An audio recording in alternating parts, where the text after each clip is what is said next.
በስመ አብ ወወልድ ወመንፈስ ቅዱስ አሐዱ አምላክ አሜን።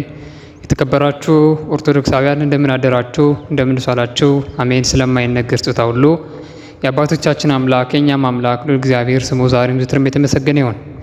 ምእመናን፣ በዛሬ መርሃ ግብራችን በአባታችን በመጋቤ ሐዲስ ወቡሌ አባ ገብረ ኪዳን የተሰጠውን ትዳር አልወጣላችሁም ካላችሁ፣ ትዳር አልሳካም ካላችሁ ይህንን አድርጉ በሚል ርዕስ ያስተማሩትን ትምህርትና እንዲሁም ደግሞ በዚህ በዐቢይ ጾም ትዳርን ለመያዝ ተጠቀሙበት፣ በጸሎት በንስሐ በስግደት አምላካችን ጠይቁበት እርሱም ይሰጣችኋል በሚል ርዕስ ያስተማሩትን ትምህርት እኛ ለእናንተ በሚመጥን መልኩ እናቀርብላችሁ ወደናል።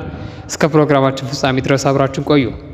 አሁን ባለንበት ዘመን እንደ እግዚአብሔር መልካም ፍቃድና እንደ ሰውም የጥበብ ምንጭ ሁሉም ሰው የፈለገውን ነገር የማድረግ አቅሙ እየጨመረ መጥቷል።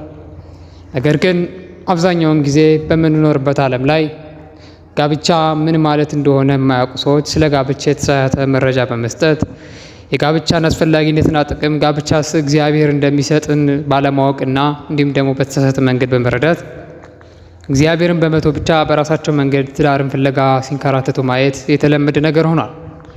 ነገር ግን ምእመናን መጀመሪያ ከሁሉም አስቀድሞ ጋብቻን ከመመስረት በፊት ጋብቻ ምንድን ነው? ጋብቻንስ የሚሰጥ ማን ነው? ጋብቻንስ ለማግኘት ምን ማድረግ አለብን? የሚለው ነገር እጅግ አስፈላጊና ጠቃሚ ጉዳይ ነው።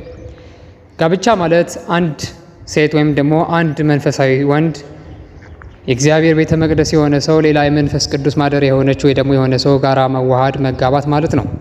ባልና ሚስት አንድ እንጂ ሁለት አይባሉ። አንድ ለመሆን በስርዓት ጋብቻ ሚስጥር በመንፈስ ቅዱስ ጥበብ በእግዚአብሔር ፊት በቅዱስ ሥጋውና በክቡር ደሙ አማካኝነት አንድ ይሆናሉ። ስለዚህ ሁለቱም ፍጹም በሆነ ጋብቻ ወይም ደግሞ ሰማያዊ ፍቅር በሆነው ልብ ተመሳሳይ እምነት ያላቸው ይሆኑ ዘንድ ግድ ነው። ምክንያቱም መንፈስ ቅዱስ ሁለት የማይመሳሰል ልብ እምነት ያላቸው ሰዎች በአንድነት አያጣምርምና። ያ ማለት በጋብቻ መንፈስ ቅዱስ የለም ማለት ደግሞ ፍቅር፣ በረከት፣ አንድነት፣ የሰላም የፍቅር ከሌለ ደግሞ እግዚአብሔርም ነፍስም ትዳርም የለም። ስለዚህ ነው ትዳሮች ፍቅር፣ ሰላም፣ መግባባትና መተማመን በረከት የሚርቃቸው። ለምሳሌ ስለ ክርስቶስ ፍቅርና የመስቀሉ ነገር ያልገባው ሊቀበለው ስላለው መከራ ሊሸከመው ስላለው መስቀል አለመረዳት ትዳር ሁለት መስቀል ነውና መስቀሉ በመሸከም በረከት ይገኛል እና በረከትም የሚገኘው እምነት ከጽናት ጋር ሲዋሃድ ነው። አሁን በምንኖርበት ዓለም ምእመናን ካስተዋላችሁ ብዙ ጊዜ ትዳሮች የሚፈርሱት ባለመግባባት ነው። ነገር ግን አልተግባባንም ብለው ትንሽ ምክንያት አምጥተው በረጅሙ የሚለያዩበት ትልቁ ምክንያት ግን መንፈስ ቅዱስ ስለራቃቸውና መጀመሪያም ጋብቻቸው መሰረት ስለሌለ ነው። አንዱ ዓለማዊ፣ አንዱ መንፈሳዊ፣ አንዱ ገንዘብ ፍለጋ፣ አንዱ ውበት ፍለጋ እግዚአብሔርን የሚፈራና የማይፈራ ጨካኝና ርኅሩህ፣ ለጋስና ንፉግ፣ ትዕግስተኛና ትሁት ወይም ደግሞ ትዕቢተኛና ትሁት ወዘተ እነዚህ ነገሮች ጋብቻ ስኬታማ የሚሆነው የመንፈስ ቅዱስ አንድነትና ልባዊ ፍቅር ሲኖር ብቻ ነው።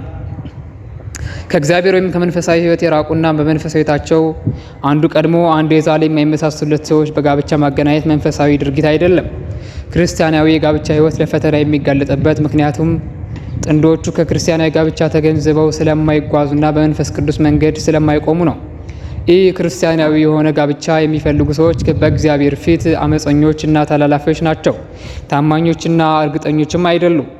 በክርስቲያናዊ ጋብቻ የተጋቡ ጥንዶች ግን ሕይወታቸው መንፈስ ቅዱስ መባረክና መቀደስ በአምልኮና በመቅደስ እስከ ሞት ድረስ በመታመን ጽናት የመለያየት መንፈስ ድል ስለሚያደርጉት የፍቅር መንፈስ በመንፈስ መዋደድና አንድ ያደረጋቸው መንፈስ ቅዱስ መለያየትን አይፈቅድም።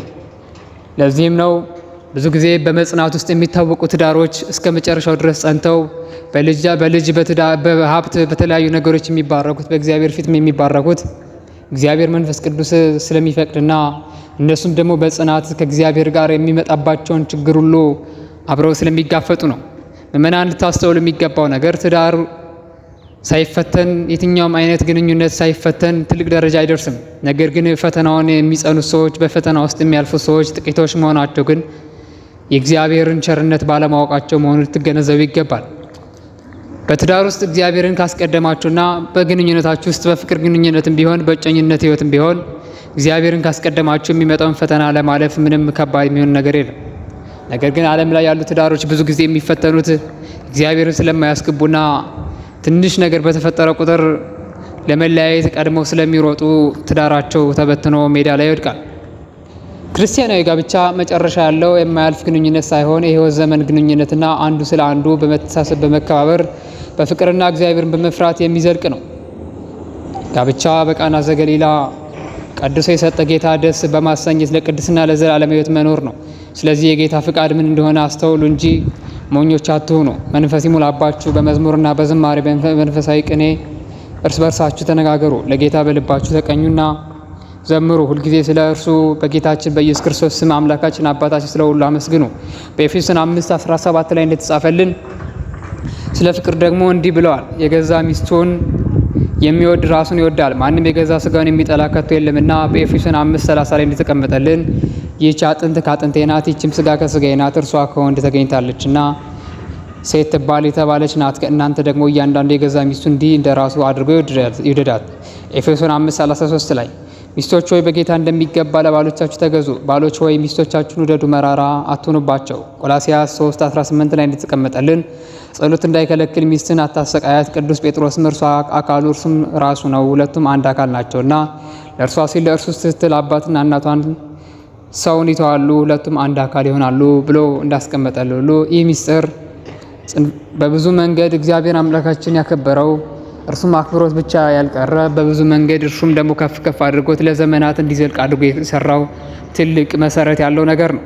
እግዚአብሔር መንፈስ ቅዱስ በዚህ ትዳር በምንለው ግንኙነት ውስጥ እጅግ በከበረ ስፍራ ባላከበረውም ሰው ሁሉ እርሱ ከፍ ከፍ የሚያደርገው ትልቅ ጸጋ ነው።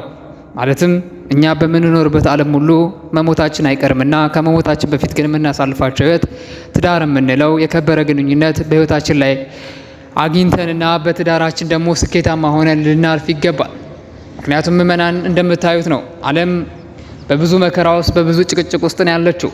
ዓለም በዚህ በጭቅጭቅ ውስጥ ትዳር አልባ በሆኑ ሰዎች ውስጥ ብትጣጠርም የትዳርን አስፈላጊነት የሚገነዘቡ እግዚአብሔርን የለመኑ ግን በተለይ ደግሞ በጾም በጸሎት በስግደት የሚጠይቁ ሰዎች ግን ትዳርን አግኝተው በሰላም በደስታ ይኖራሉ። በተለይ ምእመናን በዚህ በአብይ ጾም ልትጠቀሙበት የሚገባው ትልቁ ነገር አምላካችሁን እግዚአብሔርን መለመን ነው። መልካም ትዳርን ስጠኝ፣ መልካም ግንኙነትን ስጠኝ፣ አንተ ለኔ ያልከውን ሰው ወደ ሕይወት ያምጣው፣ እኔም ልቦናዬ ዝግጁ ነው ማለት ያስፈልጋል። በነገራችን ላይ እዚህ ጋር ልትገነዘቡ የሚገባው ምእመናን ሁላችሁም እንደምታዩት እግዚአብሔርን መለመን ብቻ በቂ አይደለም። እናንተም ልባችሁ ልታዘጋጁና ልባችሁን በፍጹም ልቦና በቅን ልቦና ልታዘጋጁና ትዳር የሚባል ነገር ያስፈልገኛል ለሕይወቴ፣ እኔም ዝግጁ ነኝ፣ አምላኬ ለሚያመጣው ሰው ዝግጁ ነው ልቦናዬ ብሎ ራስን ማዘጋጀት ያስፈልጋል እንጂ ልመናን ብቻ ማዘወትር አስፈላጊ አይደለም። እኛ ልባችንን ዘግተን እግዚአብሔር የምንለምነው የማይሆን ነገር ነው። ምክንያቱም መጀመሪያ ሁላችንም ቢሆን በአእምሮ መብሰል በአእምሮ ሁሌናችን ላይ መጠበቅ እንዲሁም ደግሞ ትዳር አስፈላጊ ነው። በሕይወቴ ላይ በትዳር ታቅቤ በአንድ ሰው ተወስኜ መኖር አለብኝ ብሎ ማሰብና ለራስን አሳምኖ መኖር አስፈላጊ ነው ምእመናን።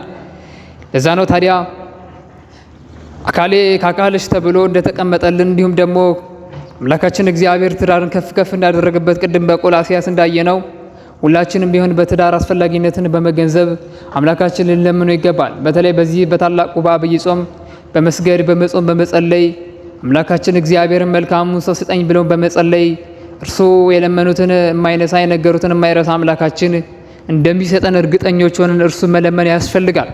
እርግጥም ነው ደግሞ ይሰጠናል። ይህንን ልናምነው ይገባል ምእመናን። አምላካችን እግዚአብሔር የታመነ ነውና በፍጹም ልቦናችን በፍጹም ፍቅሩ የማይታበይ ቃሉን የማያጥፍ አምላክ እንደመሆኑ እርሱን ለምነን የልመናችንን ፍሬ ማግኘት አለብን። ስለዚህ ማንም ሰው ትዳርን በሚያስብበት ጊዜ ማንም ሰው ግንኙነትን በሚያስብ ጊዜ መጸለይ፣ መጾም፣ መስገድ ያስፈልጋል ምእመናን። እንዲሁ በዋጋ አልተገኘንምና እንዲሁም በዋዛ አልተገኘንምና በዋጋ የተከፈለልን ክርስቶስ ኢየሱስ ከሰማያት ሰማያት ወርዶ የፍቅርን ጥግ ያሳየን እርሱ ልጆቼ ናችሁ ብሎ እስከመረጠን ድረስ እርሱን እየለመንን ደግሞ ንጹሕ ፍቅርን ማግኘት ያስፈልጋል። ያገኘነውን ፍቅርም ደግሞ በዋዛ ማጣት የለብንምና በእንክብካቤ ልንይዘው ይገባል። ፍቅር እንደ ልጅ ነውና እንዳሳደግነው ነው። ልጅን ከተንከባከቡት በስርዓት ካሳደጉት ትልቅ ደረጃ እንደሚደርስ ሁሉ ፍቅርም ግንኙነትም እንዲሁም ደግሞ ትዳርም እንደዚህ ነው። ትዳርም ሊጠብቁት የሚገባ ነገር ነው። በትዳር ውስጥ ጭቅጭቅ ሊኖር ይችላል። ነገር ግን ያንን ጭቅጭቅ በመንፈሳዊ ሕይወት በጸጋ በትዕግስት ማለፍ ያስፈልጋል። አንዱ እሳት ሲሆን አንዱ ውሃ ሊሆን ይገባል እንጂ ሁለቱም እሳት ሆነው የሚዘልቅ ፍቅር ግንኙነት ወይም ደግሞ ትዳር የለምና በፍጹም ፍቅር ልንዋደድ ይገባል። አንዱ ሲያጠፋ አንዱ መካሪ ሊሆን ይገባል ምእመናን። ስለዚህ በተቻለ መጠን እግዚአብሔር እንደፈቀደልን መጠን ሁላችንም የክርስቶስን ፍቅር መመኘት ብቻ አይደለም፣ ልቦናችንን አዘጋጅተን እርሱን በመለመን ፍቅርን ልንቀበልና የፍቅር ግንኙነት መስርተን ትዳርን መስርተን በቅዱስ ጋብቻ በክቡር ጋብቻ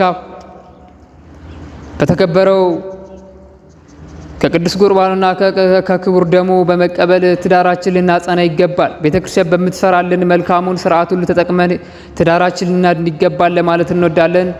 አባታችን በአባ ገብረ ኪዳን የሰጠውን ትምህርት እኛ የሚዲያ አባላት ለእናንተ በሚመጥል መልኩ አቀረብንላችሁ። ወስብሐት ለእግዚአብሔር ወለወላዲቱ ድንግል ወለመስቀሉ ክቡር አሜን።